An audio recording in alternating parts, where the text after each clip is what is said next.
Check out what I got for Christmas. Dude, this thing is so stinking cool. It's got even like ka-chow on the side, and on the back it has 95 McQueen, which is a very applicable sweater today because one of the things that I wanted to talk about is how kids' movies today are actually better than they were when I was growing up. And I'm not even joking about this because they're bangers in both generations. And I'm really excited about the movies that have come out recently. One of the things that I've seen floating around a lot on internet is stuff where people are talking about how movies aren't the same as they were. And now I'm not talking about old-fashioned like live action movies, I'm talking about cartoons. And I think a lot of it just has to deal with the fact that Pixar had a little bit of a fall off. Well, it's not even as much as a fall off as it is similar to what Marvel's doing now, or has done in the past 5 or 6 years, where they did phenomenally well, so much so that when a Pixar movie came out, it was expected that it was going to be an absolutely fantastic 4 or 5 star movie. But then what started happening is the movies kind of started going downhill. After Inside Out, they kind of took a little bit of a dive. Not that they were necessarily creating bad movies, but it just wasn't all bangers. Not every single movie was living up to the standard that Disney Pixar had created it for itself.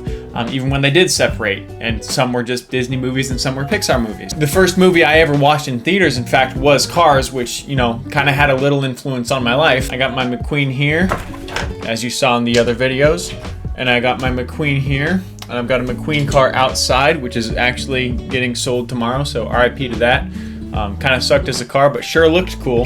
But it was the first movie I ever watched in theaters, and after that, I just started getting into movies more and more. But one other thing that played a factor into that was the way that I was raised. My parents were strict in some weird ways. One of the ways that they were strict was that we pretty much wouldn't watch any live action movies. I was trying to like think back to when I was a young like kid growing up and like what live action movies we saw that were semi-modern, and really Holes was the only one that came to mind, which was a good movie, but I grew up never seeing The Goonies, Sandlot, movies like that that were pretty popular at the time, but I just never saw because all we would watch is cartoons. If we watched live action movies, it was quite literally the Andy Griffith Show, The Brady Bunch, or some old Fred Astaire and Ginger Rogers movie from the 40s and 50s.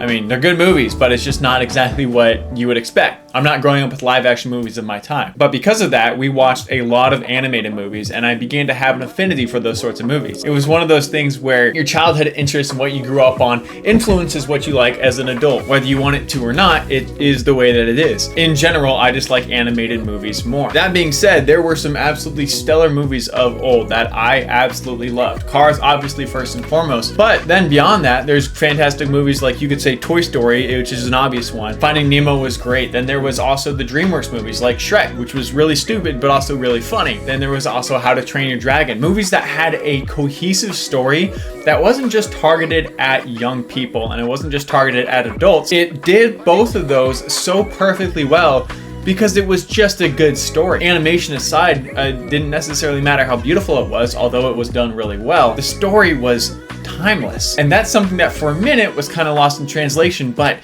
it's coming back. Now, in order to understand why movies now are, what I think are actually, a lot of them are better than what they were. I'm gonna start that sentence over, that didn't make sense. Now, the reason that I think a lot of movies are great now that match or even exceed what was there back when I was growing up as a kid is for a big reason, part of the story. And the story, I think, needs to have really only 2 things in order to make it a good story, but obviously it has to do them well. The first point is that it needs a moral that's applicable to anyone, and it has to be somewhat general, to be honest. Now, I'm not going to try to go into any ethics argument or political statement about what morals are right and wrong necessarily, but what I do believe needs to happen is there needs to be some overarching, largely child-based theme that still fits for the parents. What I mean by that is look at Cars. Cars is about a dude that's very cocky, thinks he's the best, but he learns humility and learns to make friends with anybody and everybody, and that it's more than just about himself. Very basic, but very broad reaching, and it gets the point across. As an adult, you start looking through that movie and you see yourself in different characters and different aspects of characters, and that's where it really works well for adults as well. Not to mention that is the greatest introduction to a movie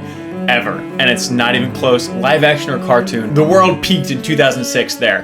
Gosh, I'm getting old. I love that movie. In How to Train Your Dragon, there's a story about a young, shy kid who can't really do things well according to the status that's set around him, yet he learns to be great in the areas that he knows and that he loves. And it's really cool to watch a kid find a place to be fantastic, find a place to grow, despite not fitting in with everyone else. But then as an adult, you get to see his parents' side of things, and you get to see from a parent's perspective what it looks like to grow and love your kid and accept your kid for who they are and what their passions are. And that's the second point. The second point is that there needs to be something for the parents as well. Big pause. I think people understand this point, but they can kind of take it as, let me throw in some parental jokes here and there and call that good for the parents. The parents can't necessarily be a side thought in creating these movies. And I think that's something that has plagued so many movies. So many movies do target kids in a good way, where they try to create a narrative that makes a kid feel like they're seen, and most importantly, gives them hope for something that can be better. But then it's missed on the parents. And kids aren't stupid. And what I mean by that is that when kids can understand that the adults are being disconnected or dumb in a movie, it translates really well. When you get older, you have a propensity to kind of think that kids are dumb and that they don't understand deep themes, but I'm a firm believer in the fact that they do. I'm a firm believer that if something is bad, it's going to get called out as bad. I believe that for anything from cartoon movies to the videos that I make. If something's crap, I guarantee you there's going to be a lot of people who are going to tell me that it's crap. So go through my old comment section, and if you see something where people are hating, it's because it's a bad video and I need to do better. But those are the two things that I think drive an entire story for great animated movies. Does it tell a good story? And does it honor the parents and respect the parents in a way that doesn't discount the kid's ability to think? And that's where some movies today absolutely nail it. In my opinion, of all the movies that I've watched throughout the years, recent years, let's say last 4 years, throughout the movies in the last 4 years that have come out, specifically animated ones more targeted towards kids, and I've seen a lot because I go to the movies a lot, the one that I think far and away is the greatest movie so far is Wild Robot. It is a simple, fantastic story about a robot that crashes into the wild, you know, there's the title right there. And then it has to learn to fit into a place where it's not and be a provider in a way that it wasn't meant to provide. And it gives us this it's really well done from top to bottom. And you get to see the perspective of the robot and the little gooseling, the runt that it's trying to raise to be something great. And I think it has both of those points very well done in terms of relating to the kids with morals and to the adults as well. The adults is actually the simpler part on this, which honestly may be some bias towards me because I'm an older man now and I have a kid. Wait, I watched this movie before I had a kid. Huh.